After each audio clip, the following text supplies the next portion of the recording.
அஸ்ஸலாமு அலைக்கும் வரஹ்மத்துல்லாஹி வபரகாத்துஹு. துன்பத்திலும் பொறுமையாக இருக்கணும். இதை பற்றி அல்லாஹ் தாலா என்ன சொல்லி இருக்கிறான் அப்படிங்கிறத பற்றி நம்ம தெரிஞ்சுக்கலாம். யா ஐயுஹல்லதீன ஆமனுஸ்தஈனு பிஸ்ஸப்ரி வஸ்ஸலாத்தி அப்படின்னா தொழுகையை கொண்டும் பொறுமையை கொண்டும் உதவி தேடுங்கள் அப்படின்னு அர்த்தம்.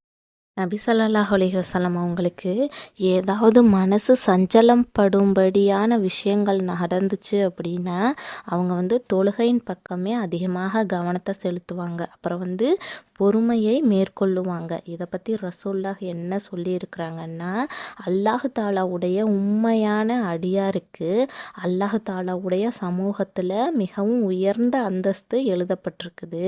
அந்த அந்தஸ்து அவனுக்கு கிடைக்கணும் அப்படின்னா அவனுடைய நற்செயல்களால் மட்டும் கிடைக்காது. அல்லாஹ் தாலா அவனை சோதிப்பான். எப்படின்னா உடல், செல்வம், குழந்தைகள் இதை எல்லாத்தையும் கொண்டுமே சோதிப்பான்.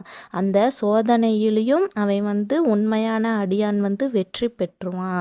வெற்றி பெற்றதுக்கப்புறம் இந்த அந்தஸ்து அல்லாஹ் தாலாவால் அங்கீகரிக்கப்பட்டு அவனுக்காக எழுதப்பட்டுரும் அப்படின்னு ரசூல்லா சொல்கிறாங்க.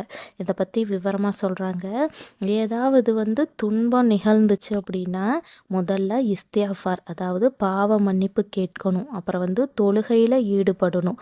அப்புறம் பொறுமையை மேற்கொள்ளணும். அப்புறம் அல்லாஹ் தாலா கிட்ட துஆ செஞ்சுக்கிட்டே இருக்கணும். அப்புறம் அல்லாஹ் தாலாவுடைய கிருபையினால் அந்த துன்பமும் நீங்கிரும். அப்படி இல்லைன்னா அதுக்கு பகரமாக மறுமை நாளில் உயர்ந்த அந்தஸ்திற்கும் அப்புறம் மன்னிப்பு கிடைக்கிறதுக்கும் அது காரணமாக இருக்கும் அப்படின்னு ரசூல்லா சொல்கிறாங்க. அப்புறம் ஒரு இறை நம்பிக்கையாளருக்கு ஏதாவது வலி அல்லது துன்பம் அல்லது நோய் இல்லை ஏதாவது கவலை இந்த மாதிரியான விஷயங்கள் மனசில் சின்னதாக நமக்கு தோணக்கூடிய மனவேதனை இந்த மாதிரியான விஷயங்கள் ஏற்பட்டுச்சு அப்படின்னா அதுக்கு பகரமாக அவங்களுடைய பாவங்களில் சிலதை அல்லாஹ் தாலா மன்னிக்காமல் இருக்க மாட்டான் அப்படின்னு ரசூல்லா சொல்லியிருக்கிறாங்க. நம்மளுடைய உலக வாழ்க்கையில் உலக ஆசைகளையும் எதிர்பார்ப்புகளையும் எந்த அளவு குறைச்சிக்கிறோமோ அந்த அளவு துன்பமும் கவலையும் நமக்கு குறைஞ்சிரும். பல துன்பங்கள் வருவதற்கு காரணமாக இருக்கிறதே நம்மளுடைய பாவங்கள் தான். அதனால் அதிகமாக பாவ மன்னிப்பு தேடணும். நெருக்கடிகளை அது தூரமாக்கும். மன துயரத்திற்கு மருந்து அல்லாஹ் தாலாவை தவிர ஆதரவாளன் யாரும் இல்லை.